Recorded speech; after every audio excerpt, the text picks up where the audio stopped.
Pues muy bien, con mucho gusto le cedemos la palabra a la licenciada Arlet Ruiz Mendoza, directora de programas asistenciales de la Junta de Asistencia Privada. Buen día, directora. Pues doy nuevamente la bienvenida a todos y todas las representantes de las instituciones de asistencia privada que nos acompañan en el día de hoy en esta actividad de elaboración de avisos en actividades vulnerables que será impartida nuevamente. Tenemos el honor y el privilegio de contar con el doctor Miguel Tenorio Santoyo, a quien doy la más cordial bienvenida. Gracias Miguel nuevamente. Y bueno, para aquellas instituciones que no nos pudieron acompañar en la primera plática, me permitiré leer una breve semblanza, y digo breve porque nosotros la tenemos que acortar, dado pues tu currículum es muy amplio, muy extenso, Miguel, y hicimos el mejor esfuerzo para reducirlo. Bueno, les presento al doctor Tenorio. Él es doctor en Ciencias en Administración con especialidades en Finanzas y Desarrollo Organizacional por la Escuela Superior de Comercio y Administración del Instituto Politécnico Nacional. Maestro en Administración y especialidad en Finanzas por la Universidad de Guanajuato. Es licenciado en Administración de Empresas por el Instituto Tecnológico de Celaya y estudiante actualmente de la licenciatura en Derecho por la Universidad del Valle de México. Es miembro de la ACAMS, es la Association of Certified Anti-Money Laundering Specialists. Es certificado por la FIBA, la Florida International Bank Association, así como ejecutivo antilavado de dinero y como ejecutivo en gestión de riesgos por esta misma organización. Es especialista en gestión de riesgos por la Asociación de Especialistas Certificados en Gestión de Riesgos, donde funge como presidente del comité directivo. Es certificado honorario por la Comisión Nacional Bancaria y de Valores por haber sido consultor y participante del proceso de diseño del examen de certificación para oficiales de cumplimiento desde el año 2015.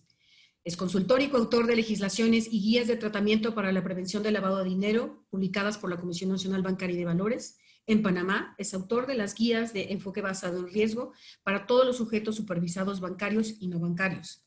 En República Dominicana, es consultor e implementador del modelo de gestión de riesgos de la Dirección General de Impuestos Internos, quienes son los responsables de la supervisión de sujetos no financieros en dicho país. Doctor Tenorio, nuevamente, bienvenido, muchas gracias. Y a todas nuestras instituciones les doy la más cordial bienvenida y que esta actividad de capacitación les sea de mucha utilidad y provecho. Muchísimas gracias, estamos a sus órdenes, comenzamos. Gracias. Muchas gracias, Arlet, por la oportunidad de volver a estar con ustedes en esta ocasión.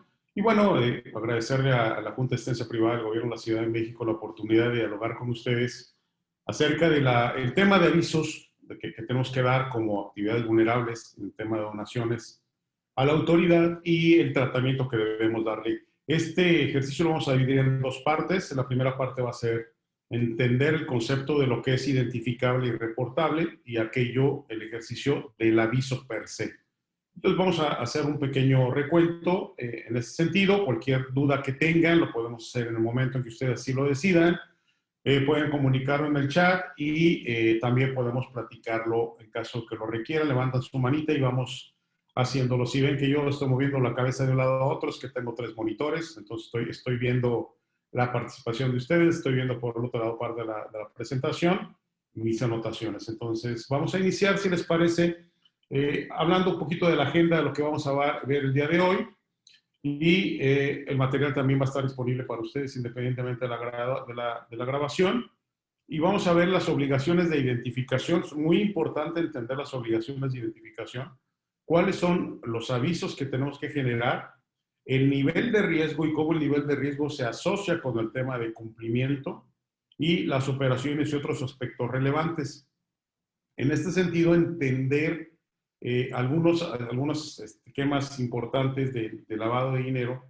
Y ya no vamos a platicar nada de financiamiento del terrorismo ni proliferación de armas de destrucción masiva, que son dos temas que, si bien el sector financiero tiene la obligación de identificar y monitorear, nosotros como actividad vulnerable, nuestra ley habla solamente de operaciones con recursos de procedencia ilícita. Luego entonces el enfoque es el uso de nuestra estructura, de nuestra institución específicamente, de asistencia privada, para procesos de blanqueo de capitales o lavado de dinero. Si nosotros entendemos que la preocupación y la vulnerabilidad que está viviendo el país es solamente en el tema de prevención de blanqueo de capitales, pues nos va a ayudar un poquito más a entender cuáles son nuestras responsabilidades, sobre todo cómo es que la ley tiene un enfoque de participación de nosotros en el cumplimiento del tema de prevención. Entonces, entendiendo un poquito esto, este marco de referencia,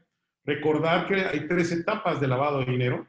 La primera sería la colocación, que es cuando el dinero ilícito, que no, sí. Perdón la interrupción, doctor. ¿Vas a proyectar algo porque no aparece en pantalla? Y es que como... Por favor. La vez Muchas pasada, gracias. gracias. Yo ya me arranqué y como ustedes tenían el control porque presentaron la introducción, bueno, vamos al recuento de los daños. Muchas gracias por la aclaración, Arlet. Por eso es importante estar monitoreando los 3 temas, ¿no? Entonces yo les decía que los temas que vamos a ver son las obligaciones de identificación, los avisos y los niveles de riesgo. Y que en ese sentido vamos a participar con los aspectos importantes y relevantes. Y las etapas de lavado de dinero que platicábamos son 3.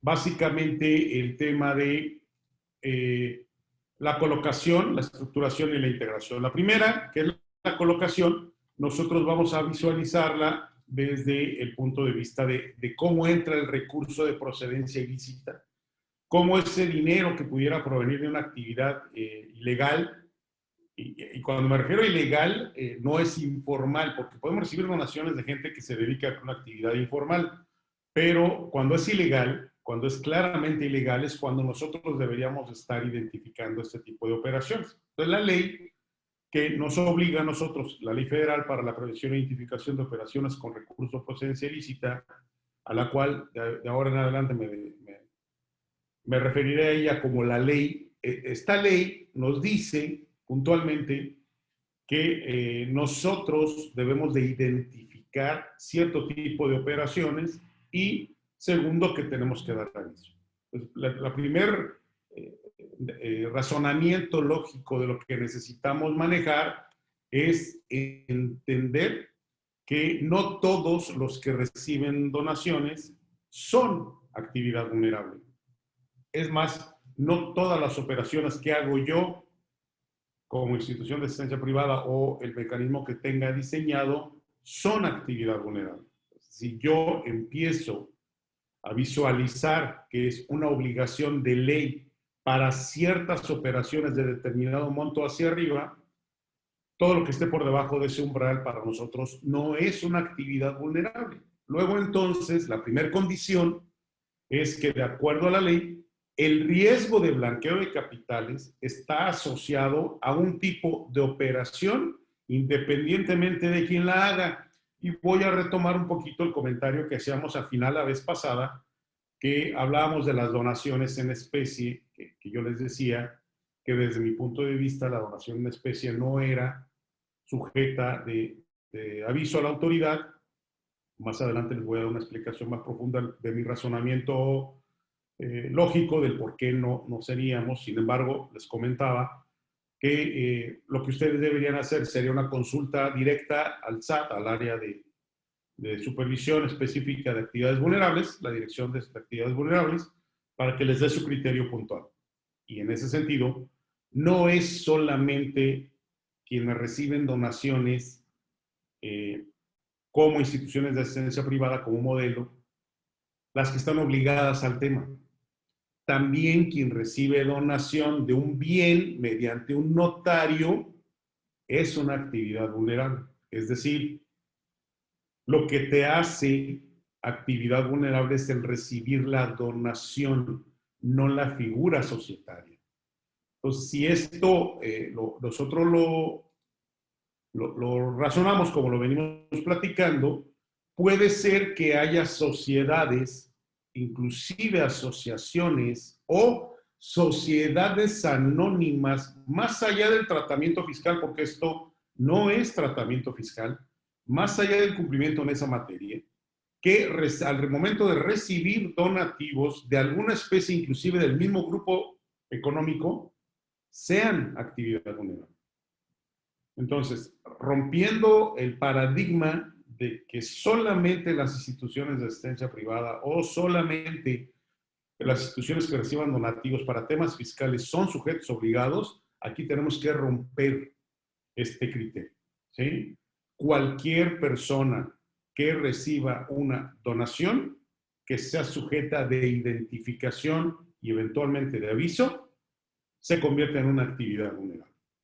Entonces, puede ser que quien está reportando la actividad vulnerable sea un notario público porque recibió una donación como pago o participó en una donación como notario y le va a pedir a la gente que recibió el donativo que registre el donativo de acuerdo a la obligación que se tenga. Entonces, hecha esta aclaración, no es la figura societaria lo que te hace sujeto obligado como actividad vulnerable. Es el monto, es la actividad. Dicho esto, no todos los que reciben donativos son actividades vulnerables. Para ello tendríamos que hacer un matizado, un filtrado de información para determinar si yo como sujeto obligado en tema fiscal de receptor de donaciones, una donataria autorizada, caigo en los supuestos de actividad vulnerable. Y si no caigo en los supuestos de actividad vulnerable, no tendría por qué darme de alta. Entonces, la ley regula la actividad de recibir donaciones, no las instituciones de asistencia privada. Primero, aquí hay una diferenciación puntual. Segundo, no todos los que reciben donaciones son actividad vulnerable. Depende del monto y si lo hacen de una manera habitual, permanente o cuya operación se justifique porque está cruzada con la obligación, por ejemplo, de los notarios, por ejemplo, de otros sujetos como profesionales independientes. Cuando se cruza con otras obligaciones en la materia, la recomendación siempre es que se den de alta. Y toda esta aclaración y preámbulo lo hago en el sentido de que lo que está evaluando la ley es cuando nosotros recibimos recursos de procedencia ilícita. Y esos recursos de procedencia ilícita entran a mi institución, a la cual ya no me voy a referir solamente como institución de asistencia privada, sino cualquier entidad u organismo que reciba donaciones. Esa donación es la que es sujeta, que podría ser utilizada para lavar dinero. ¿Cómo podría ser utilizada? Y entonces viene la segunda etapa, estructuración. Cuando a mí me utilicen, y esto es relevante, cuando a mí como institución me utilice el donante para después recibir mediante una triangulación o de manera directa el recurso que me donó como beneficio, entonces estoy siendo utilizado para lavar dinero. Me explico. Miguel Tenorio le dona una cantidad importante de dinero en efectivo, recordando que no tenemos prohibición de recepción de donativos en efectivo nosotros, pues dona $1,000,000 en efectivo a la institución Juan Pérez. Y la institución Juan Pérez lo recibe y contrata a una empresa de Miguel Tenorio para construir obra social o para construir un hospital. Entonces, el donante está recibiendo el beneficio del recurso que donó. Ahí es un ejemplo, obviamente, muy directo, muy burdo, de cómo nos podrían utilizar para lavar dinero.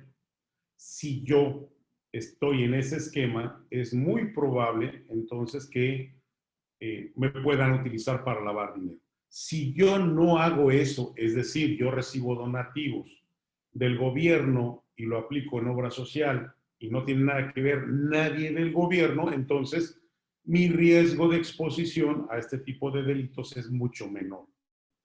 Y si es mucho menor, puedo yo estar más tranquilo en ese sentido. Pues una vez que yo tengo claro que lo que está buscando la autoridad es el uso de las estructuras para meter recursos de origen ilícito y para aparentar una licitud del mismo, pues entonces a mí me queda claro que lo que estoy buscando es no caer en el artículo 400 bis del Código Penal Federal, que es el que tipifica el delito de lavado de dinero en México y que, desde luego, a mí me preocuparía tener una conducta que caiga en el tipo penal por la cual me puedan acusar. Más allá de si la institución está recibiendo la donación o no, yo, si es evidente que conozco, es evidente que la gente lo sabe, la comunidad lo sabe, que la donación está haciendo por alguien que se dedica a una actividad ilícita, y yo hago ceguera intencional,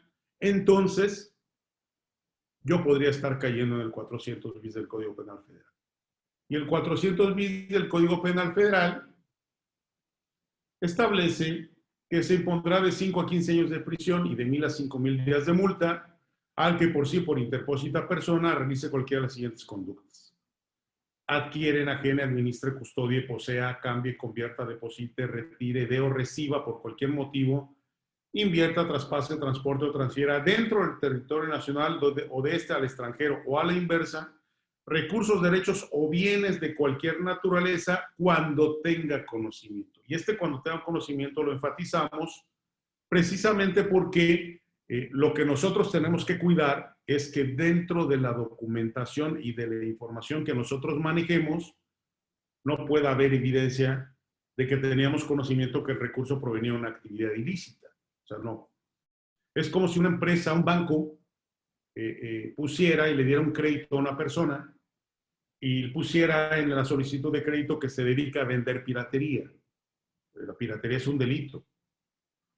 Es como, está la fotografía de que van a hacer la visita domiciliaria del microcrédito y aparece la fotografía de la persona en el negocio informal, en el tianguis o en la pulga, con la imagen de que está vendiendo piratería. ¿Con qué te está pagando? Con recursos de piratería. Tú estás financiando una operación ilegal. Ahí no puedes alegar que no ayudaste a lavar dinero. Es evidente. Entonces nosotros, como una receptora de donativos, necesitamos tener cuidado de documentar hasta donde estemos tranquilos de que el recurso que está siendo donado a mi organización no proviene de una actividad ilícita. Esto es, que no haya sido un delincuente que haya hecho la donación con la intención de ocultar el origen ilícito porque posteriormente va a recibir el beneficio del acto. Voy a poner un ejemplo un poquito de moda, ahora que está uno de los principales jefes de un grupo delictivo en Estados Unidos. Se habla de 14,000 millones de dólares en bienes que el gobierno de Estados Unidos va a reclamar por ser resultado de la actividad ilícita que él realizaba. Bueno, imagínense ustedes qué pasaría si esos recursos estuvieran siendo utilizados por la comunidad o por la población y que todo el mundo sepa que fue donado por este personaje y bueno, hasta donde probablemente con el gobierno de México yo no tenga ningún inconveniente, pero ¿qué pasaría con el gobierno de Estados Unidos cuando reclame esa propiedad? Eso creo que sería parte de lo que tendríamos que cuidar. Y les soy honesto, más allá del cumplimiento normativo local, yo creo que también tenemos que tener el radar lo que pasa a nivel internacional. Entonces, hay que tener cuidado y en la documentación que yo le pida a mi donante, pedirle la información referente a hasta donde sea posible, porque esto tiene que ver también con que no existe una relación de negocios permanente y entonces la actividad económica del donante no es un requisito obligado. Pero vale, habrá que documentarlo para dejar tranquila a la organización de este hecho. Y segundo, oculte, encubra o pretenda ocultar o encubrir la naturaleza, origen, ubicación, destino, movimiento, propiedad o titularidad de los recursos, derechos o bienes cuando tenga conocimiento de que proceden o representa el producto de una actividad ilícita. Para efectos de este capítulo, y se refiere al capítulo de la ley del Código Penal Federal, se entenderá que son producto de una actividad ilícita los recursos, derechos, bienes de cualquier naturaleza cuando existan indicios fundados o certeza de que provienen directa o indirectamente o representan las ganancias derivadas de la comisión de algún delito y no pueda acreditarse su legítima procedencia.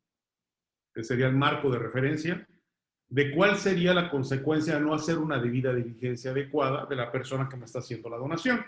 Ahora, ¿hasta dónde yo tengo que pedirle la información? No es que tenga que pedírselas a todos, y es parte de lo que queremos dejar claro. Solamente se lo vamos a pedir a aquellos que están sujetos de identificación. Y ahorita vamos a ver algunos ejemplos de este hecho. ¿Qué leyes vamos a platicar? La Ley Federal para la Prevención e Identificación de Operación de Recursos Procesalista. El marco regulatorio son las reglas. El Acuerdo 02 de 2003 y sus modificaciones posteriores, que se conocen como reglas de carácter general de la ley, y el reglamento de la ley. Estos son los tres marcos normativos a los cuales yo tengo que sujetarme, y en algunos sentidos es muy importante que ustedes los tengan claro. El artículo 17 de la ley es la que nos pone a nosotros como receptoras de donativos. Entonces, la recepción de donativos por parte de las asociaciones y sociedades sin fines de lucro,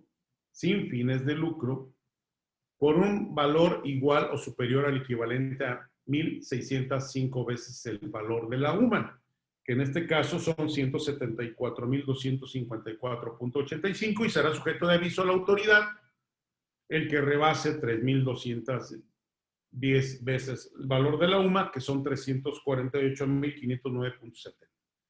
Entonces, ahí ya tenemos el tope. Lo que esté por debajo, aún yo siendo una asociación o sociedad sin fin de lucro, que esté por debajo de ese monto, no soy un sujeto obligado de la ley. No lo soy. Entonces, dicho esto, el valor de la UMA para el 2024 a partir del 1 de febrero, 108.57, y bueno, el resultado es eso, 174.254.85 y 348.509.05. Este dato, anótenlo por favor, porque lo vamos a estar utilizando en el ejercicio, y es relevante que lo tengamos nosotros mentalmente, o que lo tengamos registrado para la gente que recibe la donación o para la gente que emite el comprobante CDFI. Es muy importante el comprobante fiscal. En México, igual que en República Dominicana, es el supervisor fiscal, el ente, el recaudador del país, el responsable de llevar a cabo la supervisión de las actividades vulnerables. Entonces, ellos tienen información, ellos ya tienen tu facturación, tienen la emisión de tus recibos. Si ellos tienen esa información y tú empiezas a hacer operaciones sujetas de aviso y no das aviso, es bien fácil que ellos levanten una alerta, levanten una alarma y te manden una visita de verificación.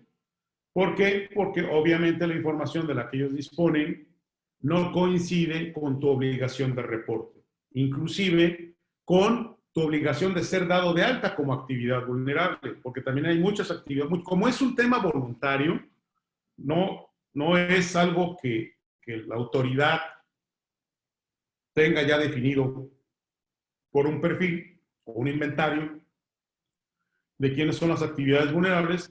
Es posible, muy posible, que muchos no estén dados de alta aún haciendo la actividad. Entonces, bueno, esto es importante para efectos de análisis. Ahora, ¿cuáles son los criterios que vamos a utilizar? Montos menores no generan ninguna obligación de acuerdo al artículo 17, penúltimo párrafo. Y esto también tenemos que mantenerlo siempre en nuestra mente, ¿sí? Se acumula en 6 meses cuando es sujeto de identificación, es decir, cuando rebasa los 174,000, tengo la obligación de identificarlo. Antes no. Las donaciones se reciben en especie, no se encuentran dentro de la descripción de la ley. Y reitero, aquí el riesgo es que yo facture un valor de recuperación o el valor comercial de los bienes a un precio inclusive apreciativo, y es en donde el tema fiscal recobra importancia. Porque yo no estoy diciendo que ustedes lo hagan, en República Dominicana es común que las empresas hagan una fundación para efectos de recibir donativos y hacer la escuela de la empresa, y nos tocó un caso en donde esa escuela, a su vez, o posteriormente, compraba una camioneta y esa camioneta se la daba a uso a la esposa del dueño de la empresa. Entonces, ese tipo de triangulaciones son las que habría que tener cuidado, ¿sí? Inclusive le donaban las cosas de las fábricas a esta fundación y después esta fundación las vendía y pues el valor de venta obviamente era mucho menor de lo que originalmente le correspondía. Entonces, aquí hay muchos temas que habría que cuidar, pero lo más importante es que todo quede registrado en un aviso a la autoridad, que puede ser solamente fiscal o debería ser también una actividad vulnerable. Entonces, entender que ahí existe una pinza desde el punto de vista del supervisor y la información que yo le estoy proporcionando. Esa pinza tiene que cerrar, tiene que hacer match. Luego, también es importante que no todas las organizaciones sin fines de lucro son sujetas de acuerdo con lo que establece en el artículo 2 de las reglas. O sea, hay una definición puntual de qué es una organización sin fin de lucro o qué es una empresa donante, una donataria. Y en ese sentido, la donante es la persona que te hace la entrega de los recursos, de los bienes o de los productos, y la donataria es quien los recibe. Y en ese sentido, viene una definición que excluye a ciertos tipos de donatarias, de organizaciones que reciben, vamos a quitarle el término para no provocar confusión, de organizaciones sin fines de lucro que reciben donaciones y que a su vez participan en la actividad, aún no siendo donatarias autorizadas. Y por eso quiero hacer la separación. No es condicional una cosa de la otra. Obligaciones de debida diligencia. Identificar al donador de conformidad con la asignación del nivel de riesgo. Y aquí es muy importante tener en cuenta el nivel de riesgo. Yo les diría así, de una manera muy puntual. Si es una donación que por sus características va a terminar siendo sujeta de aviso a la autoridad, es muy probable que la autoridad en algún momento me pida la información. Si es probable que me pida la información, yo a ese donante no lo puedo tener como riesgo bajo, porque al riesgo bajo solamente le voy a pedir información. Entonces, va a ser de alto riesgo. Si va a ser de alto riesgo, le voy a pedir la información completa. ¿Ok? Entonces, ahí hay que manejar este tema porque sí es relevante. Lo importante es asignar el nivel de riesgo de acuerdo al nivel de la obligación. Es decir, ¿tengo obligación de identificar y de dar aviso? Sí. Entonces yo le recomendaría que ese fuera de alto riesgo. No es sujeto de aviso, pero sí sujeto de identificación. Entonces, con pura información es suficiente. Habría que identificar eso. Y la multa por no presentar o no contar con los expedientes o la información va de 200 a 2,000 unidades de medida de actualización. Vamos con las obligaciones de los avisos. Los avisos se dan, de acuerdo al artículo 23, el 17 del siguiente mes de las operaciones realizadas del primero, en este caso, del 1 de septiembre al 30 de septiembre, ese periodo, del 1 al 30 de septiembre, yo lo voy a reportar el 17 de octubre, máximo. Si estoy reportando el 1 al 31 de enero, tengo hasta el 17 de febrero. Entonces, para efectos de acumulación, no es relevante el día, es relevante el mes. Tú tienes la obligación de identificar mensualmente las donaciones sujetas de identificación y ponerlos en un auxiliar que puede ser un Excel para que sepas en qué mes te donó, sujeto de identificación, y si en los siguientes 6 meses acumula lo necesario para hacer un aviso a la autoridad. Esto es enero, febrero, marzo, abril, mayo y junio, los voy a acumular. Si encuentro dentro de esto operaciones realizadas por una persona que de manera individual no era sujeta de aviso, pero realiza 2 o más. ¿Por qué 2 o más? Pues es muy sencillo. Si el monto de identificación son 174,254.85, que son 1,600 sumas, y el monto del aviso son 3,210, es el doble.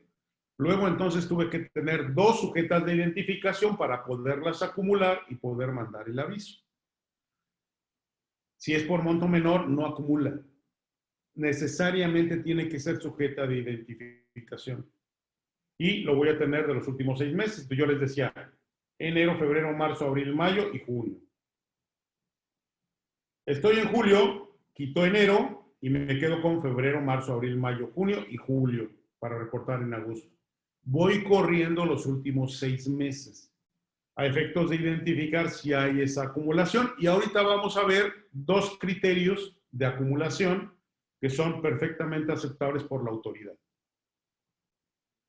Hay multas por no presentar avisos en tiempo y forma y la sanción, de nuevo, es de 200 a 2,000 días o un más por cada aviso no presentado o presentado fuera de tiempo o fuera de forma. Se puede solicitar la condonación por primera vez que se tiene un incumplimiento siempre y cuando sea la primera vez. Y ahí ya hay algunos criterios, inclusive una jurisprudencia referente a cuándo se considera la primera vez. ¿Por qué? Porque en algunos lugares se permitía, se había logrado en el recurso de revisión, inclusive en algunos temas de procesos ya contencioso administrativo, de un solicitud de revocación. En ese sentido, se había logrado que la autoridad considerara que por lo menos el juez, que se consideraba por primero un incumplimiento cuando no era reiterativo y de acuerdo a los propios criterios de la ley y el reglamento, se considera reiterativo cuando es dentro de los 2 años siguientes a que se realiza la operación. Entonces, por ahí hay algunos temas que, digo, se los pongo en la mesa para que sepan que existe y en su momento tendrán oportunidad de analizarlos si es que cae el supuesto de una multa. Si hay avisos, si no hay avisos, se tiene que reportar en cero, pero es como una declaración informativa, siempre tiene que haber un aviso. La pregunta es, ¿realmente eres sujeto para hacer avisos? ¿Sí? Porque tienes que revisar si no se tiene la obligación de hacer avisos. Entonces, haz un análisis real de si tiene la obligación o no de hacer los avisos. Y recordar que esto normalmente se verifica en las vistas de verificación.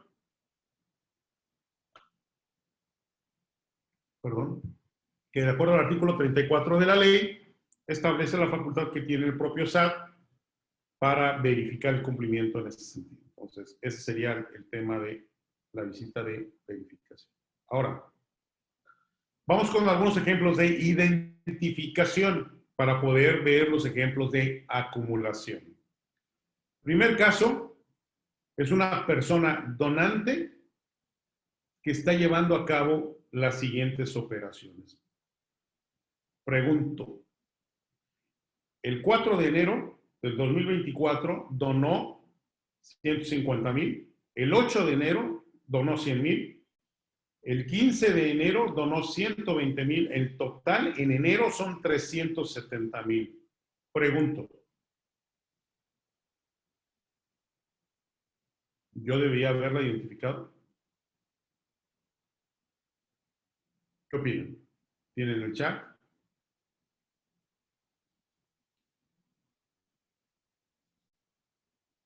¿Qué opinión tienen al respecto?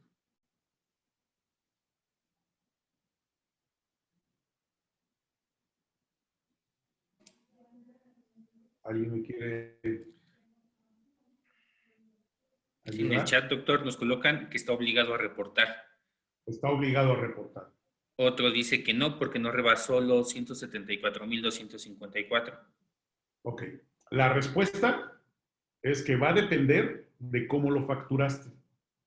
Si tú facturaste cada donación o emitiste tu recibo por cada donación como una operación individual, no tenías la obligación de identificarla, la de 150, porque no rebasa los 174. La de 100,000 tampoco. La de 120,000 tampoco. Ninguna de esas tres operaciones. Y aquí, por eso es importante el ejemplo. No es lo que me done la persona. No está regulada la persona donante. Está regulada la donación. El acto de donación. Si el acto de donación es independiente y está con un recibo independiente, no es sujeto de identificación. Y en ninguno de estos tres casos rebasa el monto de identificación, que recuerden son 174,254.85.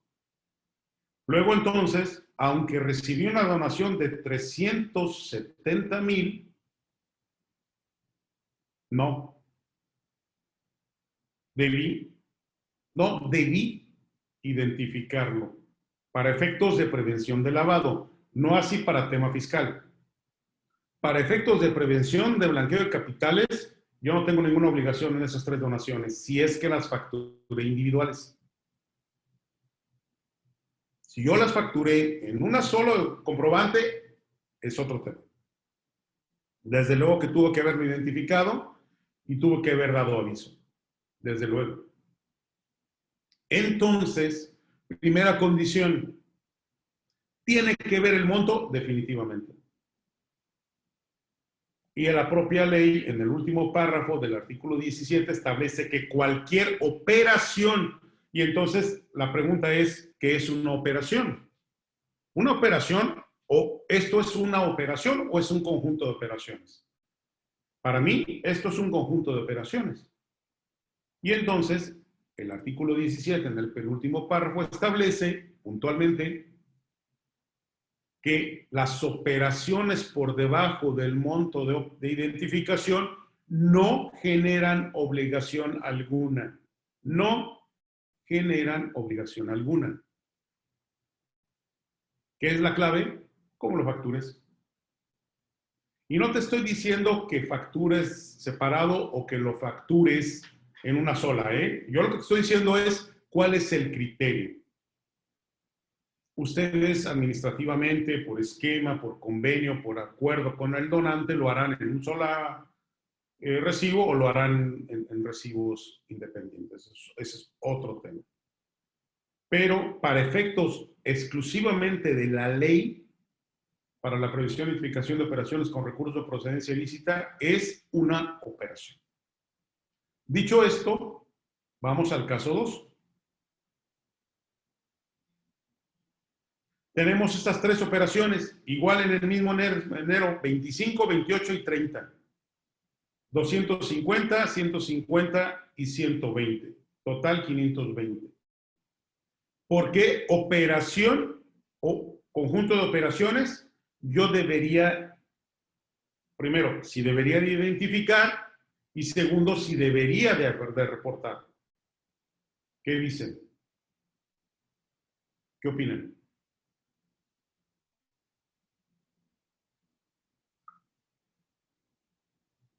Hablo un poquito fuerte, pero no estoy ni enojado, ni los estoy regañando, ni mucho menos, Nos ponen a través del chat, doctor. La primera operación se identifica, pero no se reporta. Ok, la primera se identifica, pero no se reporta. ¿Por qué? Porque las demás no tenían obligación de ningún tipo. ¿Estamos de acuerdo? Pues la primera sí se identifica, pero no se reporta. ¿Por qué no se reporta? Porque aunque el acumulado sean 520 que rebasan los 348, solamente la primera me genera la obligación de identificar. La segunda no la debería identificar, es más, yo les diría, ni siquiera la metería en mi auxiliar de actividades vulnerables. No tiene que estar ahí. Si yo la pongo ahí, entonces le estoy diciendo al SAT que para mí esa es una actividad vulnerable y entonces me va a obligar a acumular y me va a obligar a hacer muchas cosas. Pero si no lo es, ustedes no la metan en ese, o sea, vamos, te lo voy a decir de una manera muy coloquial.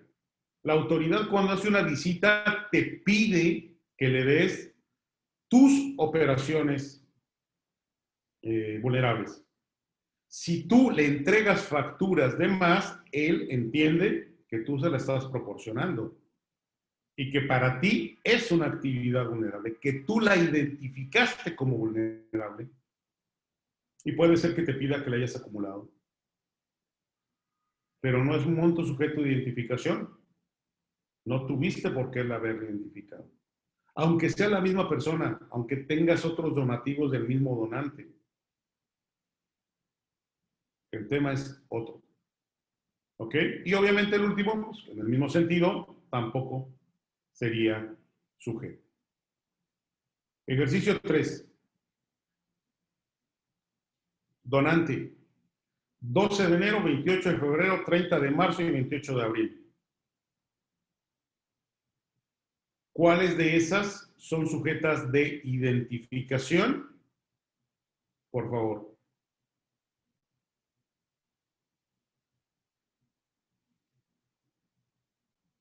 ¿Está el chat abierto?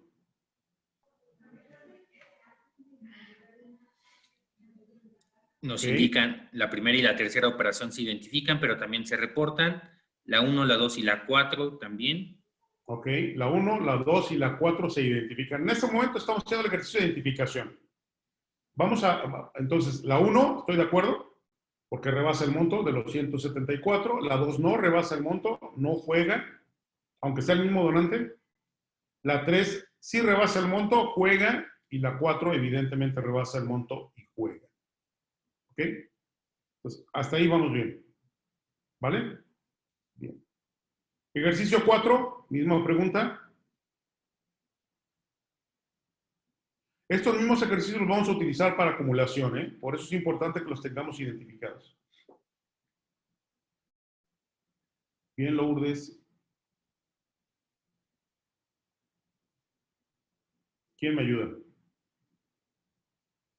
En esta 4 estamos de acuerdo.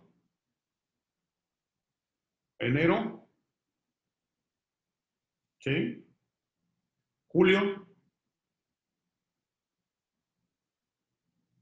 ¿Sí? Sí. Ok. Agosto no. Le faltaron 254 pesos. Y septiembre no. De acuerdo. Y el último, ejercicio 5. La primera sí. Creo que esta lógica sí ya la tenemos lista. La 2 no.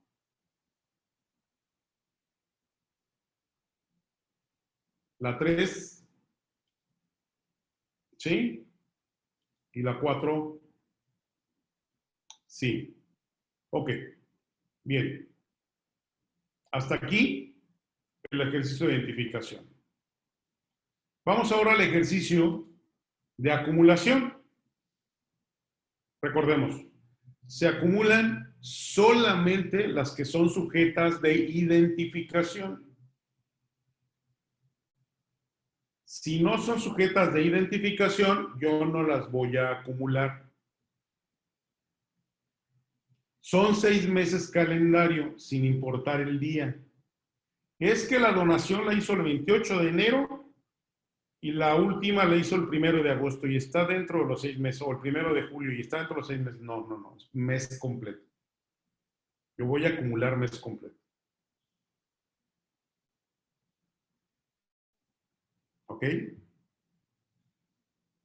El control debe realizarse en base a la información disponible según los datos emitidos en las constancias digitales de factura por Internet. ¿Ok? En los certificados digitales de facturación por Internet.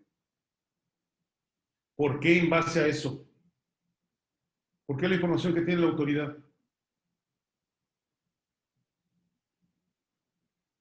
Y especial cuidado cuando se trata de un valor asignado a una donación en especie. Debe establecerse el valor en función del tipo del bien, si es perecedero o no perecedero, y diferenciar las actividades de donaciones que son realizadas por notarios públicos. Y esto lo traigo de nuevo a la mesa de discusión porque también puede haber donaciones y por eso en alguna parte del aviso se habla del bien donado.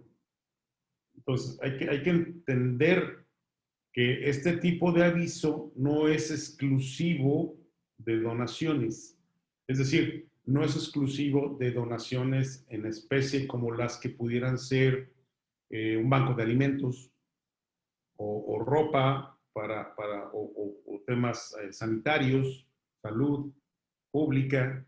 Ese tipo de cosas son diferentes a donar una propiedad, evidentemente. Entonces, por eso es importante hacer la diferenciación y que tengan cuidado con eso, ¿no?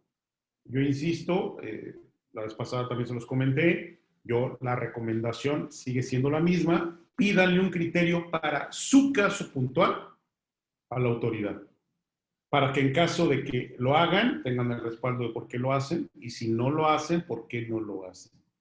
¿Ok?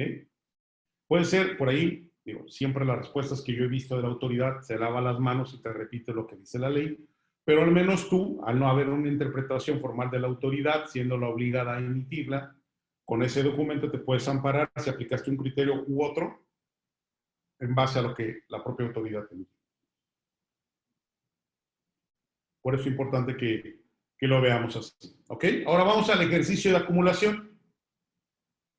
Son los mismos 5 ejercicios, solamente que ahora vistos desde el tema acumulación.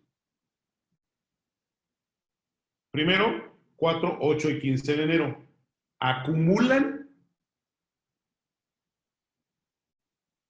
Les preguntan. ¿Acumulan? El total son 370,000. No, no acumula. No acumulan. ¿Por qué?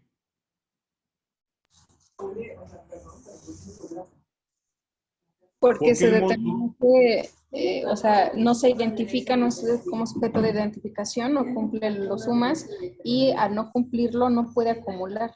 Perfecto. Ese es el criterio. Ese es el criterio. No es sujeto de identificación, por lo tanto, no es sujeto de aviso. Tal cual. No acumulan. ¿Ok? Ahora, puede haber un aviso de una operación que no... A ver, cambio la pregunta. ¿Sería normal para la autoridad recibir un aviso de acumulación en donde una de las operaciones sujetas de aviso no supera el monto de identificación?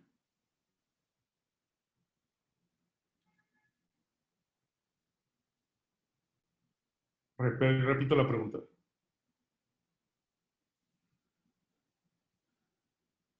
¿Es normal o es lógico que la autoridad reciba un aviso por acumulación,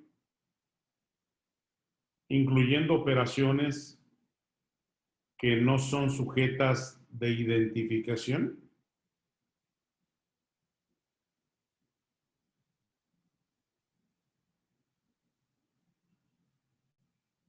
Muy bien, Lourdes. ¿No? No, no puede. ¿De acuerdo, Marisol? O sea, es tan simple como confirmar que si yo voy a mandarle un aviso a la autoridad por acumulación, ninguno de los acumulados, de las operaciones acumuladas, ninguna debería ser por un monto menor al monto sujeto a identificación. Ninguna. ¿Bien? Ok. Caso 2. Acumulación.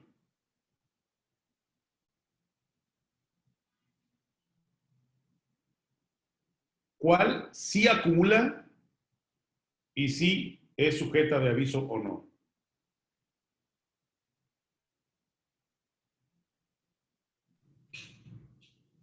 La primera. El de 25 de enero sí se identifica, no se presenta, ¿De acuerdo? pero sí se puede acumular, ¿no? ¿Sí? ¿De acuerdo? Y las otras ni se identifican ni nada. Ni se identifica ni nada. Es más, insisto, hagan su auxiliar de actividades vulnerables y solamente deben estar ahí en ese listado. No es un listado de donaciones recibidas, ¿eh? Es un listado de donaciones sujetas de identificación para determinar cuándo acumulan y si hay que hacer el reporte. Muy importante eso. ¿Ok? Bien. Entonces, regresando, esta sí, pero no es sujeta de aviso. Esta no y esta no. Bien. Siguiente.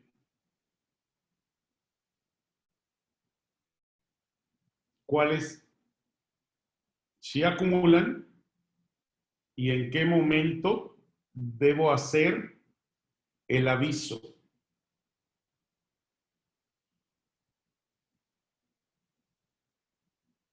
A ver, vamos a ver.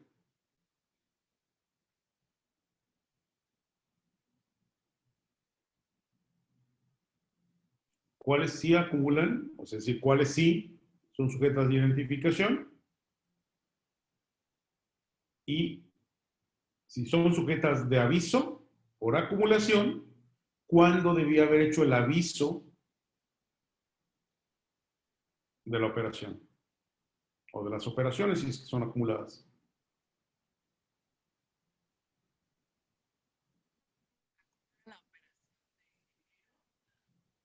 Ok, Lourdes. Muy bien. Enero y febrero. Enero y marzo. Febrero no, porque no rebasa el monto de identificación. Febrero y marzo se identifica, acumulan y el aviso se presentaría el 17 de abril de las dos acumuladas. ¿Estamos de acuerdo? Y el 28 de abril es sujeta de identificación y de aviso de manera independiente. No tendría por qué acumular. ¿Por qué? Porque ya está en cero el acumulado anterior. Y entonces vienen los dos criterios diferenciados. Primer criterio diferenciado. Yo puedo esperar las que no son sujetas de aviso por 6 meses y a los 6 meses mandar las acumuladas de los 6 meses. Segundo criterio, cuando yo tenga acumulado lo suficiente para un aviso, genero el aviso. Y entonces a ese donante empieza su contador desde cero otra vez el siguiente mes y vuelve a acumular. ¿Ok? Dentro de su auxiliar que tengan, yo les recomiendo puntualmente, identifiquen cuáles ya fueron avisadas por acumulación. Porque en algunos se va a cumplir hasta los 6 meses que caiga otra y en otros a los 2 meses, como es este ejemplo, ya acumuló y ya los mandé. No necesito esperar a los 6. Ya tengo el criterio de acumulación, se va.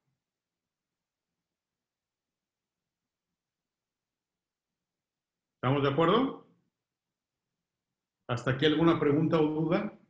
Yo, perdón, que abruptamente abrí mi micrófono. A lo mejor ya lo dijeron, pero tuve que salir un segundo y se me fue la onda.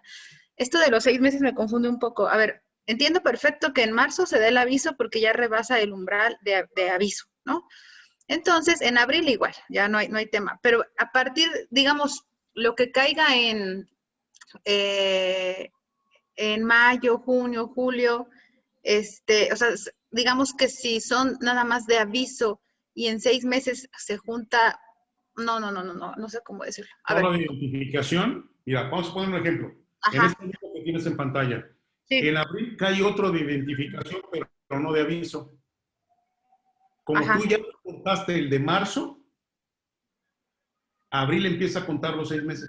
Exacto, esa es la pregunta. En abril empieza a contar los 6 meses, o sea, no son 6 meses de enero a junio y de julio a diciembre, no, sino a partir del último aviso son 6 meses. Exacto, qué bueno que me leíste sin decirlo, las palabras. Exacto, entonces. Es muy común esa pregunta. Sí, sí, me imagino. Porque mucha gente lo que hace es monitorear de enero a junio y ahí nos viene la multa. ¿Por qué? Porque en junio hizo una y en julio otra y son 2 meses y yo no lo reporté porque yo estoy monitoreando de enero a junio. No, eso es un error. Son los últimos 6 meses calendario lo que tienes que acumular. Ajá, o sea, reiterando, perdón que sea tan insistente, pero para que me quede clarísimo. Entonces, en marzo presenté el aviso, entonces mi mes 1 sería abril.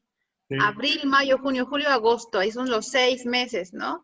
Digamos que se volvió a dar este supuesto y en julio di un aviso otra vez, entonces agosto cuento 6 meses, incluso hasta que llegue a 2025, no importa.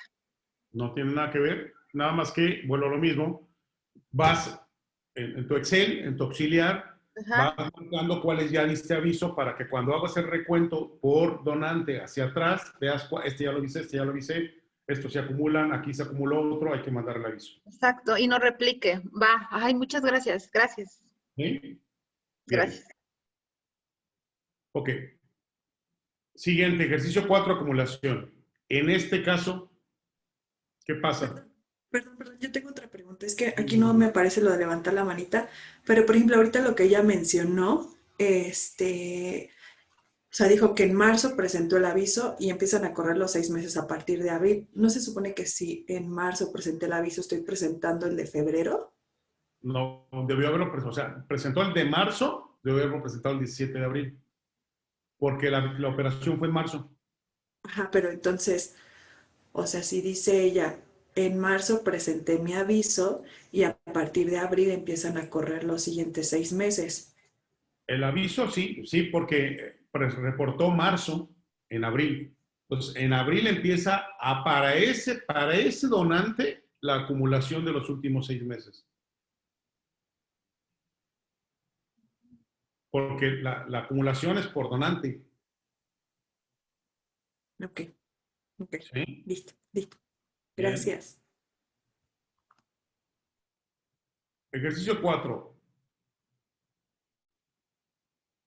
¿Cuáles serían sujetos de identificación, de acumulación y cuándo sería el aviso, por favor?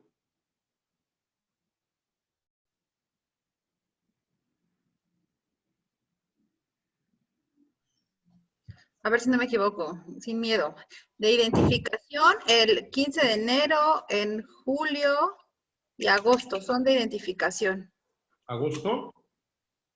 Ajá, 174. No, porque son 174, 256. Perdóname, gracias. Entonces, de identificación es enero y julio. Ajá. Y de aviso, el aviso si no me fallan las cuentas, lo estamos presentando en julio. Y ya. No. Se identifica el de 15 de enero y 17 de julio, ambos acumularían y se presentarían, ¿no? Se presentan en agosto, a más tardar el 17 de agosto, ¿no? Cierto. ¿Cuenta 6 meses, Anayeli? No, es verdad, no, ya no entraría. Ya serían 7 meses, ¿no? Correcto. Oh, sí es cierto, buena trampa, sí es cierto. Sí, no, solo se podría identificar solo julio y de ahí a partir para ver si se pueden acumular más y presentar. Pero enero ya no se cuenta, aunque se haya identificado. Sí, es cierto. Perfecto. ¿Estamos de acuerdo? Sí. Es muy importante el entendimiento de la mecánica de acumulación e identificación. Cometemos muchos errores por no entender esta dinámica y reportamos de más. Si bien no hay sanción por reportar de más, estamos evidenciando nuestra falta de control a la autoridad. ¿Ok? O sea, te estás poniendo un letrerito que dice aquí, mira, yo no sé lo que estoy haciendo. ¿Sí? Entonces, es importante que identifiquemos y que hagamos los avisos cuando corresponde. cuando corresponde. ¿Vale? Último, igual, mismo ejercicio.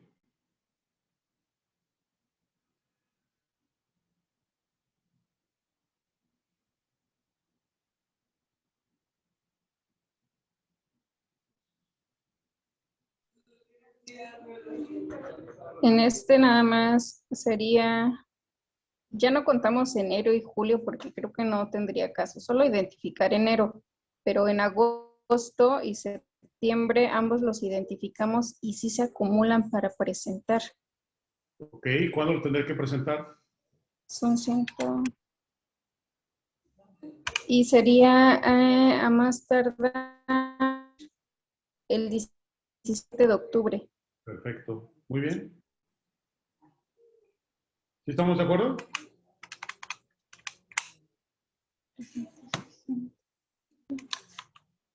El 17 de octubre tuve que haber hecho ya el acumulado y el envío. Recuerden que es por donante el control. No es fiscal. La acumulación es del donante. Puedes acumular 2 operaciones del mismo donante, no por recepción de donaciones. O sea, no es, vamos, al que vas a reportar si te dio una donación, no a ti. Porque también hemos encontrado ese criterio. No, es que ya acumulamos y mira, aquí estos 2 ya rebasaron. Sí, pero no es la misma persona. No, entonces no acumula. Ok. Tiene que ser la misma persona. Porque en el layout del aviso están asociadas las operaciones acumuladas, pero de una sola persona identificada.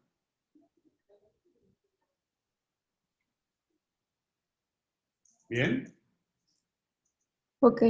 Hasta aquí, primera etapa. ¿Preguntas? ¿Dudas? ¿Todo claro como el agua de drenaje?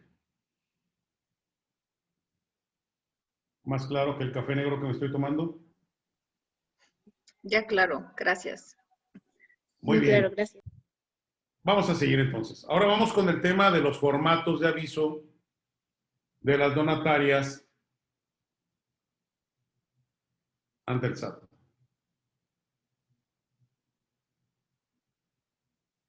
Este es el portal, me imagino que ya todos conocen el portal. Hay que darse de alta.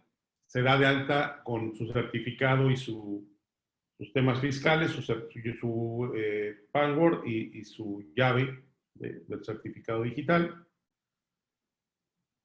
Con esos temas ustedes tienen acceso. El portal tiene 5 pestañas. El sistema, el portal por internet, que es donde ustedes van a subir los avisos. No pasa nada, Silvia, pero no debería suceder. Insisto, cuando sucede que hacemos avisos de algo que no es sujeto de aviso, lo que le estamos dando a entender a la autoridad es que no tenemos un control interno eficaz. Más allá de eso, no hay ninguna sanción por mandar avisos de más, pero sí me ha tocado que te manden una visita de verificación para ver si realmente está llevando el control o está reportando por reportar. Entonces, nada más cuidado con eso, ¿no? Pero no pasa nada. ¿Sí? En la parte de arriba van a encontrar los datos de acceso, van a tener lo referente a la normativa, cuáles son las actividades vulnerables y el ámbito internacional que tiene que ver con la colaboración que tiene el gobierno mexicano con otras jurisdicciones y en ese sentido emite algunos criterios importantes de lo que se hace o se debería de hacer. Vamos a platicar de que dentro de esto mismo, cuando habla de donativos de actividades vulnerables, te despliega estas 6 opciones, que es un pequeño PDF en donde te dice quiénes son los que reciben donaciones, el marco normativo, que es parte de lo que ya platicamos. Hay un instructivo en Excel que te dice qué debe contener cada campo, qué se tiene que llenar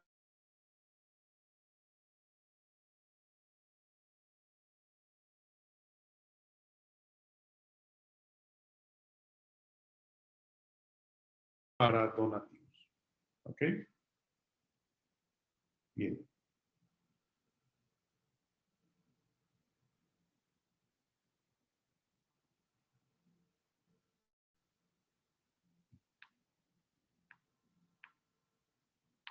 Creo que me está marcando que tengo problemas con internet. ¿Estoy bien? ¿Sí estoy en línea? Sí, sí está bien su conexión, profesor. Ok, gracias. Esta es la plantilla que la autoridad nos da para que nosotros subamos la información y mediante macros va generando el layout y el XML, que es el que nosotros le vamos a mandar y vamos a subir a la autoridad. Lo importante del uso de esta plantilla es que va validando el contenido de cada campo. Y cada campo tiene una plantilla de respaldo, un verificador de datos, de calidad de data, que permite validar si efectivamente la información que estás mandando a la unidad de inteligencia financiera vía el SAT cumple los requisitos de calidad de la información para ser procesada. Este validador, yo les recomiendo que lo usen. La verdad es que es muy amigable desde mi punto de vista y les quita el tema técnico del traducir un archivo a un archivo plano. Les ayuda en ese proceso, pero sí es importante que la información que voy a alimentar esté soportado por documentos. Entonces, viene en retrospectiva lo que yo les venía platicando, ¿no? Si es una operación o es un donante que no va a ser sujeto de aviso a la autoridad, yo me puedo quedar solamente con la información. Pero si yo voy a generar un aviso a la autoridad, yo les recomiendo entonces tener la documentación de respaldo. ¿Por qué? Porque él me puede decir que su domicilio es X, pero a lo mejor lo que yo le voy a pedir es el comprobante de domicilio, como me lo establece el anexo de las reglas. Si yo le voy a pedir el teléfono, pues a lo mejor voy a confirmar que el teléfono que estoy poniendo es el adecuado. ¿Por qué? Porque es un delito incorporar información falsa en los avisos. Delito, no sanción administrativa, es un delito. Y si es un delito, yo quiero estar tranquilo y voy a incorporar solamente aquella información que haya podido verificar. ¿Qué le voy a pedir? Entonces, pues le voy a pedir el comprobante de domicilio, le voy a pedir la identificación, si es una persona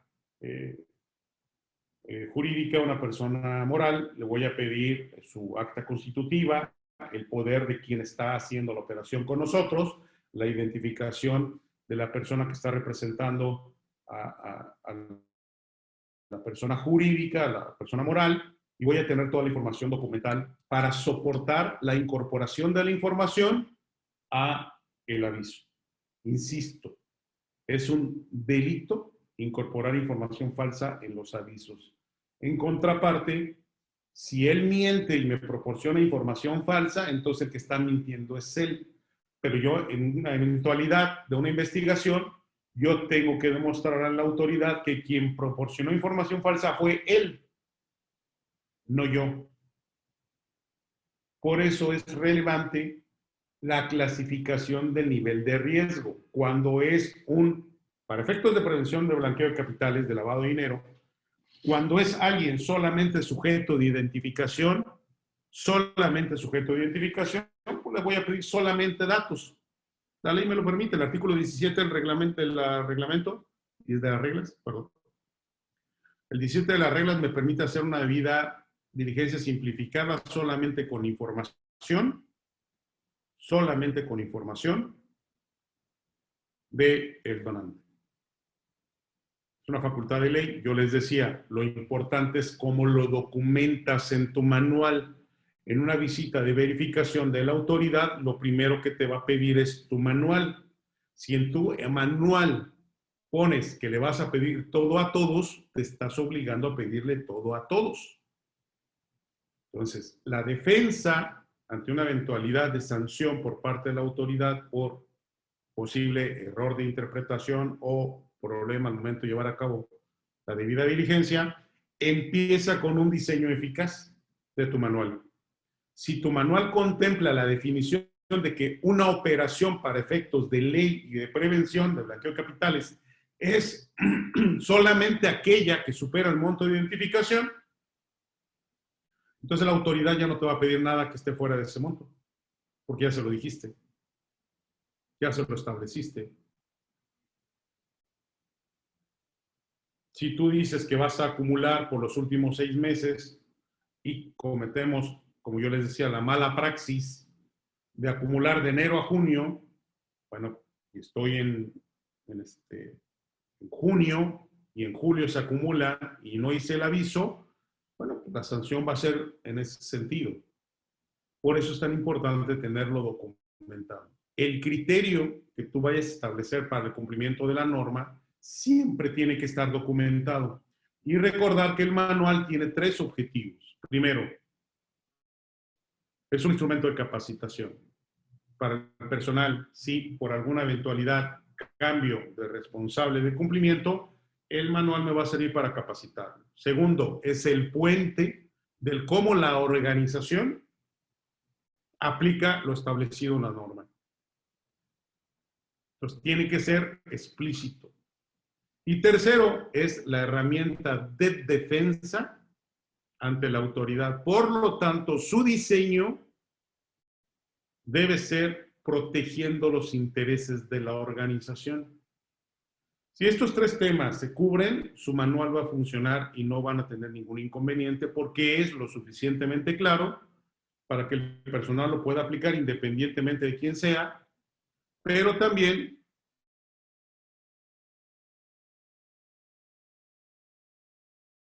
es lo suficientemente robusto para emulación. Por ejemplo, en el tema de integración de expedientes de debida diligencia, cuando es un régimen simplificado o un cliente de riesgo bajo, cuando es del riesgo alto, cómo lo voy a manejar, qué información voy a pedir, qué es un comprobante válido, qué no es un comprobante válido, cada cuándo voy a dar capacitación. Todos estos elementos son parte del manual. ¿Ok? Entonces tenemos el tema de donativos y tenemos el tema del informe en ceros que la autoridad nos proporciona. Vamos a ver ahorita el layout. Recomendaciones. Primero, revisar si los donativos superan el monto de la identificación. O sea, esto, la misma de la vez pasada. Señores, no todo lo que estamos recibiendo es materia de prevención. Segundo, preguntarse si ustedes deberían de estar dados de alta. En mi experiencia, y lo mismo me pasa con gente que de arrendamiento, lo mismo me pasa con joyeros, lo mismo me pasa con otras actividades cuando hacemos algún tipo de curso de capacitación o algo con ellos. Resulta que muchos ni siquiera deberían de estar dados de alta porque lo que operan no llega al monto de identificación. Y no quiero etiquetar alguna profesión en especial, pero muchas veces no es lo mismo interpretar la norma desde el punto de vista SAT que la norma desde el punto de vista riesgo de blanqueo de capitales, aun siendo la misma norma. Porque si yo soy un fiscalista y conozco los criterios fiscales de la autoridad, yo te diría, pues lleva el auxiliar de todo, lleva el control de todo, incluye en la lista todas tus donaciones. Pero si yo estoy desde el punto de vista PLD y estoy pensando en proteger la institución, yo no voy a meter todas las donaciones, ni voy a identificar a todos los donantes. Entonces, el criterio es muy diferente. Por eso revisen si ustedes son sujetos obligados realmente en la materia o no. ¿Sí? Si hicieron aviso y no lo han hecho, mándenlos todos en un día. Hagan una revisión.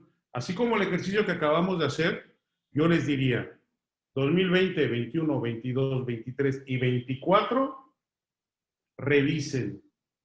Si por ahí hay algún acumulado que tuve que haber hecho y no hice, y que el día que lo vayan a subir, en un solo evento, es decir, todos el mismo día, todos en el mismo acceso a la plataforma, súbanlos. Todos. ¿Ok? ¿Por qué? Porque tiene sus beneficios al momento de tener una defensa. Créanmelo. Se van a quitar la multa sin problema. Igual, se pueden quitar la multa sin problema de la integración de expedientes si tienen un buen diseño de manual. Recordar que el SAT tiene información de las donaciones recibidas desde el punto de vista fiscal y puede cruzar la información. Hay que tener cuidado con eso. ¿Bien? Y finalmente, bueno, mis datos. No estoy cerrando. Vamos a abrir otro documento. Voy a dejar de compartir para abrir el Excel, que es la guía. Hola, buenos días. Perdón, yo tengo una pregunta. Si no se hizo un aviso el año pasado, ¿puede hacerse, como usted dice, este año? Sí. Pero antes de que lo hagas, revisa todo. Los últimos, desde el 20 hasta ahora, todo revísalo, por favor. Si hay algo más que revisar, da aviso junto. Todo junto. Y podemos pedir la condonación de la multa sin problema. O sea, vamos, tiene solución. Pero tienes que hacerlo en un solo evento. Si lo haces en eventos separados, no te auguro un éxito en ese sentido, ¿no? Ok, muchas gracias. De nada. Anteriormente y en algún momento hubo algo que se llamaba modelo de autocorrección hace algunos años, en donde el SAT nos dio facilidades a todos los que no habíamos hecho lo indebido y nos permitió presentar los datos aún fuera de plazo y no hubo ninguna sanción, siempre y cuando reconocieras y haber usado esa opción ya era la primera condonación, entonces ya no tendrías derecho a una segunda. Sin embargo, por ahí hemos logrado el reconocimiento de este derecho, porque lo estamos argumentando desde el punto de vista de visita de verificación y nos ha dado resultados. Entonces hemos terminado obteniendo la condonación de todas las multas posteriores. Por eso mi recomendación es solo venta, todas. Bien, este es el layout, este es el instructivo de la información. Tiene dos temas, bueno, tiene varios temas. Esto mismo es lo que ustedes tienen en el macro, en el Excel que les da la autoridad como plantilla. El problema con la plantilla es que tiene que ver con la versión, inclusive de tu Office. Si tienes Office 365 no corren los macros igual, no corren. Pues tienes que por ahí tener algunos temas de tecnología importantes para poderlos llevar a cabo.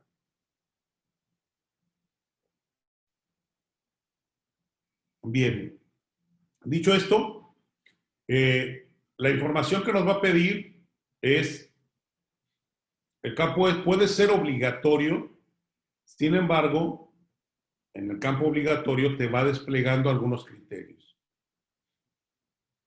El nombre del campo, la etiqueta XML, es decir,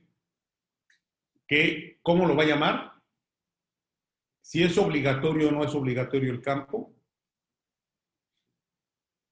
qué tipo de dato es, el formato y las reglas de negocio. En las reglas del negocio es donde nosotros tenemos que tener especial cuidado. Cuando hay catálogos una imagen de un Excel, significa que existe un listado de verificación para poder poner el código. Por ejemplo, el listado de la actividad de donativos está contenido por son tres letras, es DON. Las primeras tres de donativos es la clasificación de la actividad de donatarios, de donaciones. Entonces, es importante tener ese criterio y aplicarlo de manera adecuada. Voy a hacer un recuento rápido a efectos de que vayamos viendo la lógica. Por si ustedes lo quieran hacer en un Excel y luego exportarlo a XML, también se puede hacer, no es complicado. Si es que no pueden utilizar la plantilla por algún tema tecnológico, nada más lo configuran en el momento de exportación en el formato separado por punto y coma y eso es lo mismo que se hicieron en XML. Nombre del campo, cada renglón sería una columna en mi XML. El primero sería el archivo, tipo de informe. Si se trata de la etiqueta, en este caso es obligatorio, es un informe. El mes reportado y tiene que ser con formato año, mes. ¿Ok? Y te va dando la explicación de cuál es el criterio. El mes reportado, recordando que se emite el siguiente mes. Aquí vamos a empezar a tener dos temas. Puede ser un aviso modificatorio. Si yo, por tema de error, mandé algo de más o algo de menos en mi aviso del mes anterior, yo tengo un periodo de tiempo para mandar un aviso modificatorio, en el cual deje asentado el dato definitivo. Entonces necesitamos saber si se trata de un aviso modificatorio, si se trata de un aviso normal y el mes reportado. Entonces es importante que cuando ustedes vayan a tomar la generación del aviso tengan toda la información disponible. Esa información, a ver, pregunta, porque esta pregunta es importante. La información que aparece en la factura debe ser exactamente la misma de la identificación en materia de prevención de lavado.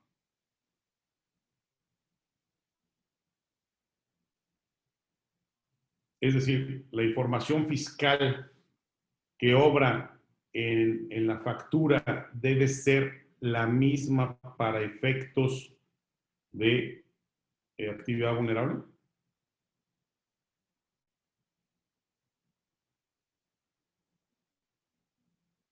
¿Qué criterio aplica el medio de pago o instrumento monetario en la factura? El que es predominante. Es decir, allá le pones que es efectivo porque la mayoría fue pagada en efectivo, no porque todo fue pagado en efectivo. ¿Me explico? Si esto queda claro, entonces ustedes deben de razonar y tener un auxiliar de lo que realmente pasó en materia de prevención, no de lo que se documentó para tema fiscal. Y el respaldo para actividad vulnerable debe estar basado en lo que pasó, porque recuerden que proporcionar información falsa en un aviso es un delito. Entonces, si el señor me donó, bueno, regreso al caso de Dominicana, que les comentaba hace un ratito. Allá me tocó hacer el diseño del modelo de supervisión basada en riesgos, implementar un sistema para hacer la supervisión, capacitación a los supervisores, que viene siendo el equivalente al SAT, allá se llama DGI, Dirección General de Impuestos Internos, y cuando hicimos una visita de verificación con un sujeto obligado que recibía donaciones, porque llegaron una solicitud internacional de colaboración, pues resulta que la receptora de donaciones estaba haciendo cosas indebidas. Entonces, la factura decía una cosa, pero realmente lo que estaban haciendo era evadir el control de una sanción. ¿Cómo? Estaban recibiendo donaciones en especie, supuestamente para obra social, pero realmente lo que estaba pasando es que estaban comprando cosas que terminaban en Venezuela y que terminaban en Cuba. Esa operación a nivel internacional le llamó la atención al gobierno de Estados Unidos, pidió colaboración y se hizo la investigación. Resulta que la factura estaba por un monto muy por encima del valor comercial de los bienes que estaban siendo adquiridos. Es decir, estaba siendo utilizada una organización sin fin de lucro para efectos de hacer actos de corrupción y burlar controles de bloqueo comercial para Cuba y para Venezuela. Les pongo el ejemplo. Obviamente es un ejemplo extremista, demasiado burdo, duro, pero incorporar la información de un dato de algo que no sucedió es un delito. Y aquí el responsable del cumplimiento es, de acuerdo a la propia ley, el responsable del cumplimiento, el que haya sido asignado, o el representante legal en caso de que no tenga asignado un representante. Entonces, tenemos que estar sensibles de la importancia de lo que estamos administrando. A mí no me preocupa si el gobierno mexicano eventualmente hace una investigación y determina el cumplimiento o no cumplimiento por materia de aviso. A mí me preocupa cuando la investigación venga del exterior, porque entonces el gobierno mexicano no va a tener opción de operar. No va a tener opción de nada. Si es por evasión fiscal, si la donación está siendo ficticia, si está siendo para evadir los controles de bloqueo, si está haciendo bla, bla, bla. O sea, hay una serie de actividades que pueden ser delicadas que platicamos en el curso anterior, inclusive platicábamos de las organizaciones sin fines de lucro y cómo a nivel internacional son utilizadas para el financiamiento al terrorismo. Bueno, pues en ese sentido hay que estar conscientes y documentar lo que yo voy a subir en el aviso, no solamente con tema fiscal, sino con la realidad. Insisto en el tema, instrumento de pago. Yo le pongo efectivo.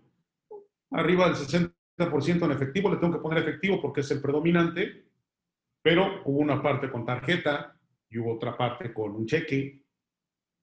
Entonces, no necesariamente coincide la información. Tengan cuidado con eso.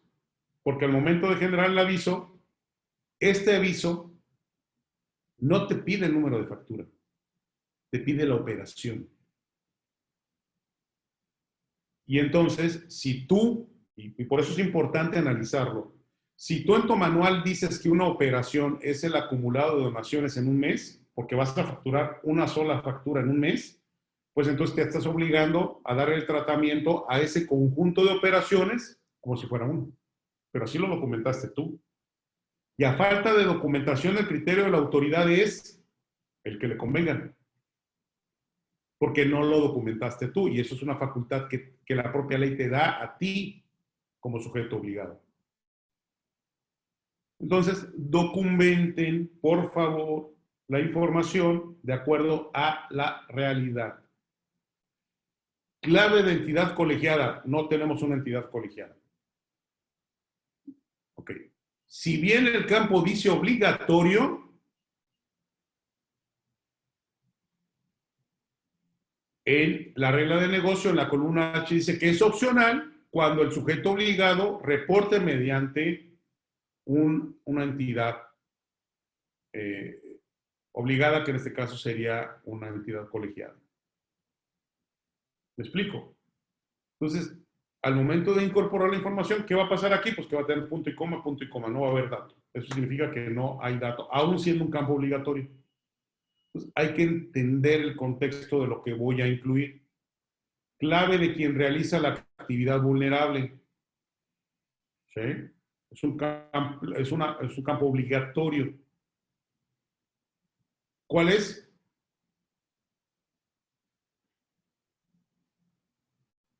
¿Sí?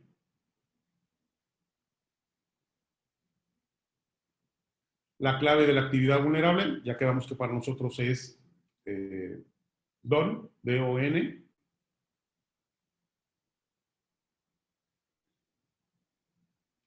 Y si se está enviando en relación del 27 bis de las reglas, el 27 bis de las reglas habla de ciertas exclusiones para dar aviso a la autoridad. Ninguna de ellas corresponde a donativos, por lo tanto, tendría que mandar la información. ¿Ok? Datos del aviso. La referencia del aviso es de 1 a 14, que en cada caso podría ser tu número de factura, tu número de... O sea, ¿cómo lo estás controlando tú? ¿Ok?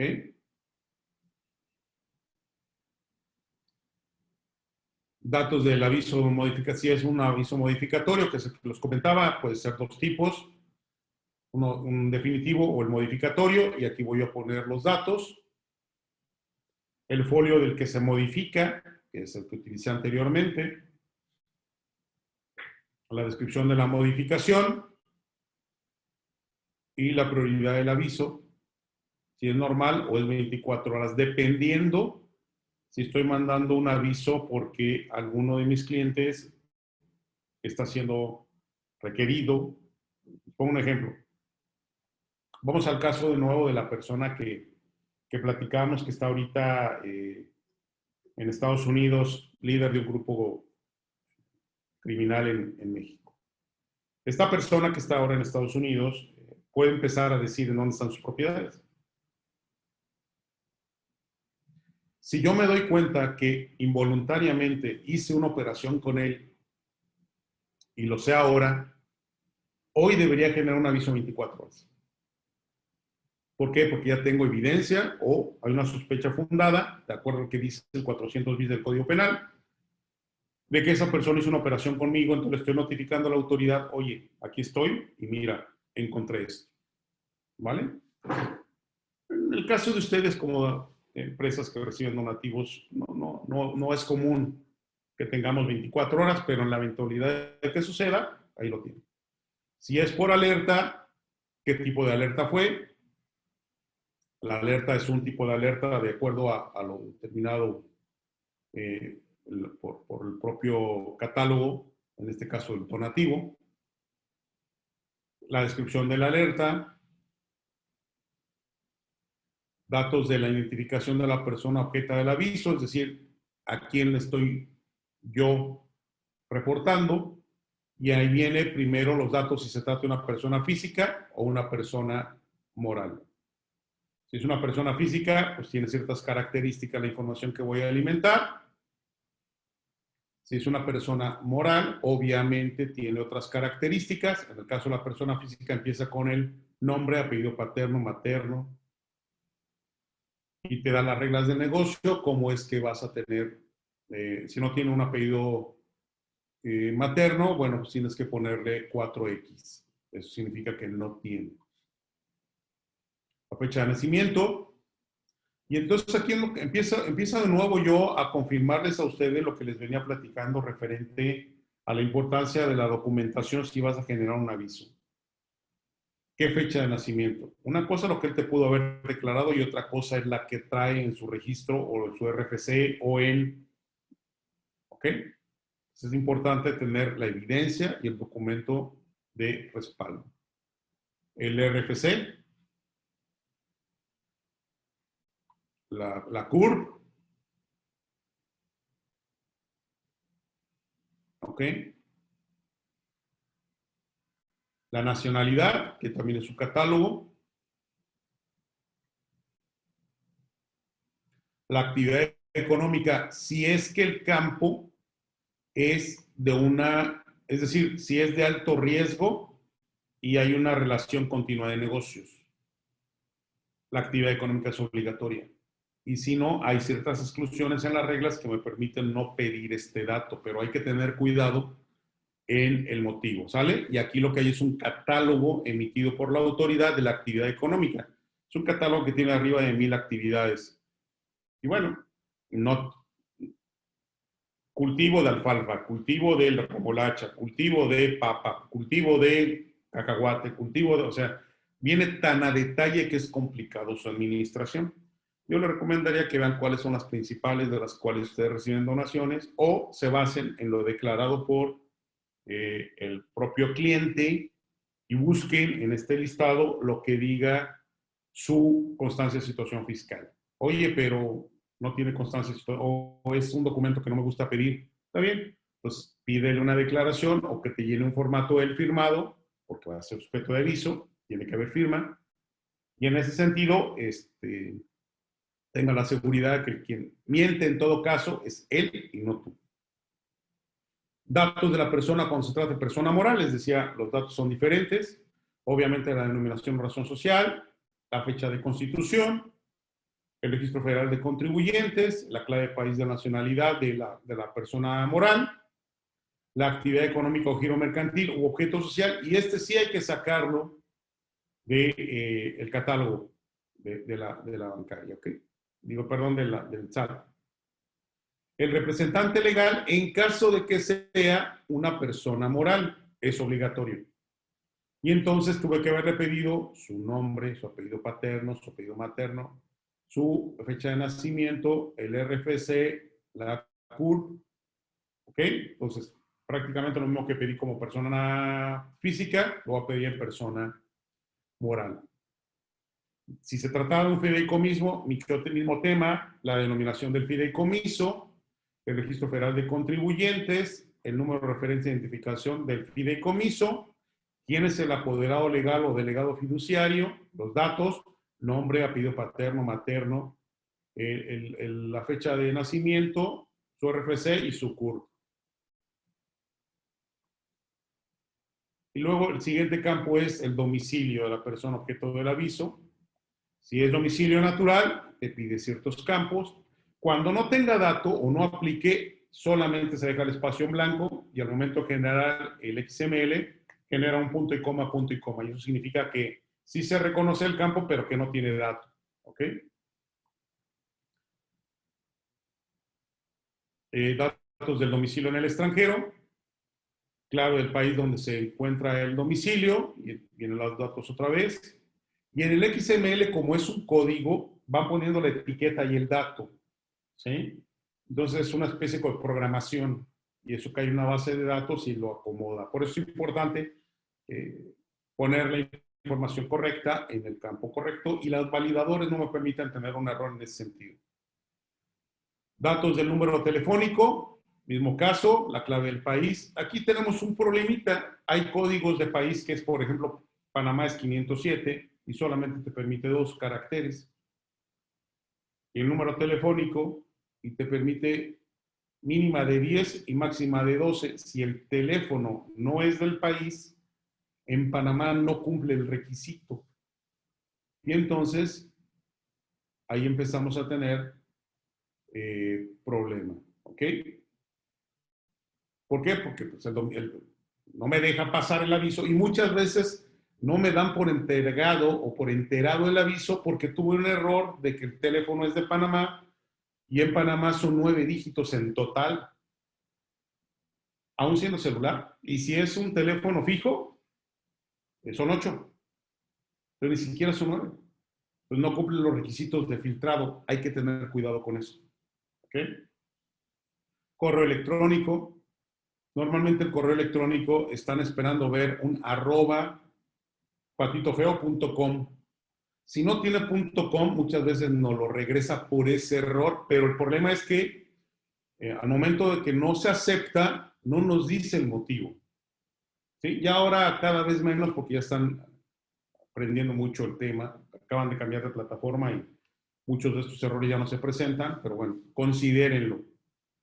Datos de identificación del beneficiario, controlador o dueño beneficiario y, otra vez, los nombres, apellido paterno, materno, la fecha de nacimiento, la CURP y la clave única de población. Digo, el RFC, la CURP y el país.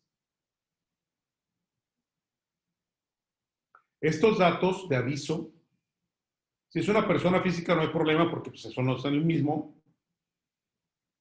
Y si no es una persona física, yo debería identificar porque es una persona jurídica, una persona moral. Y en este caso, ese campo del campo obligatorio debería de ser la misma persona. Si es una persona física, pues es la persona física el beneficiario final. Si es una persona jurídica, puede ser otra persona jurídica o puede ser una persona física. Pues también ahí hay una variación. Y estamos el bloque de todo lo que tiene que ver con el beneficiario final y luego el detalle de la operación o del acto. Y en este caso, la fecha de la operación, el código postal de donde se lleva a cabo la operación y el tipo de operación. ¿Okay? En este caso son los donativos. Datos del donativo, tipo de donativo, si es el numerario, es decir, si es en efectivo, el dinero, la fecha de pago, el instrumento monetario, el tipo de moneda en la que se deriva la operación, y si es en especie, las características de la donación. ¿ok? Datos del bien, de materia del donativo. Si es un bien, no en especie, sino un bien, una propiedad, entonces ya un activo inclusive fijo o inmueble, un inmueble, en este caso un inmueble, también son los datos, ¿ok? Y cuando se trata de otro tipo de donativo, los datos del otro tipo de donativo. Este es el layout que termina en un XML que a su vez se basa en la información.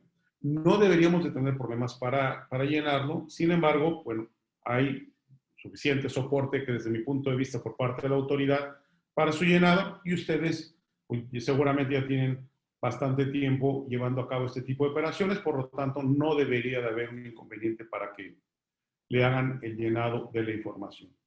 Hasta aquí, jóvenes participantes, sociedades, personas,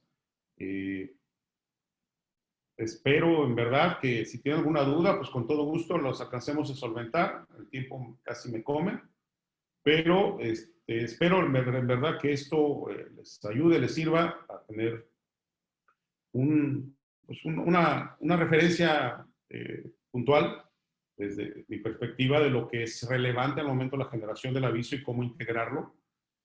Obviamente puede haber diferencia de criterio normal porque se deriva de una interpretación de ley y bueno, eso no significa que estemos bien o mal, simplemente son puntos de vista diferenciados que, bueno, en su momento habrá una justificación para el por qué. Mi experiencia en medios de defensa en este sentido y sobre todo de atención de visitas de verificación, les podría decir que atendiendo estos criterios creo que no tendría ningún problema en solventar cualquier requerimiento de autoridad.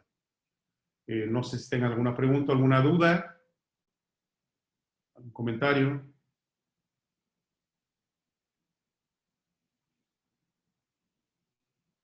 ¿No? Yo sí, agradecerte esta ponencia. Eres súper picudo. Ya guardé tu contacto. Por ahí te voy a mandar un WhatsApp. Pero muchas gracias. Eres brillante. Gracias por la claridad. Eso es lo que falta, yo creo, en otras ponencias. Esto va para la Junta. Estos ejemplos donde el ponente pone algo y se queda callado y pregunta y entonces oye el grillito, ¿no? Y empezamos a hacernos pensar y a entender y participar. Entonces, eres brillante, picudo. Muchas gracias. Te agradezco mucho tu comentario. ¿Alguien más? ¿No? Bien, pues agradezco de nuevo a la licenciada Arlet, a todo su equipo, a la Junta, la invitación, quedo a sus órdenes, ahí tienen el material, tienen mis datos, cualquier cosa que les pueda servir, estoy a sus órdenes. Y bueno, pues gracias. No sé si quiera cerrar la licenciada Arlet o... Doctor, muchísimas gracias por su... Sí, muchas gracias, doctor, por su participación. De verdad ha sido, creo que, magnífica ponencia para las instituciones, como bien dijo Sandra, muy claro. Entonces, a nombre de la licenciada Arlet Ruiz, me permito otorgarle este reconocimiento por su participación en la actividad de capacitación, elaboración de avisos de actividades vulnerables. Muchísimas gracias. Esperamos que esta actividad haya sido de mucho beneficio para las instituciones y bueno, que les apoye a dar cumplimiento a lo que deben de cumplir en tiempo y forma. Muchas gracias a ustedes por la oportunidad y seguimos en comunicación. Muchas gracias. Claro que sí. Muchas gracias, doctora. Hasta luego. Hasta luego.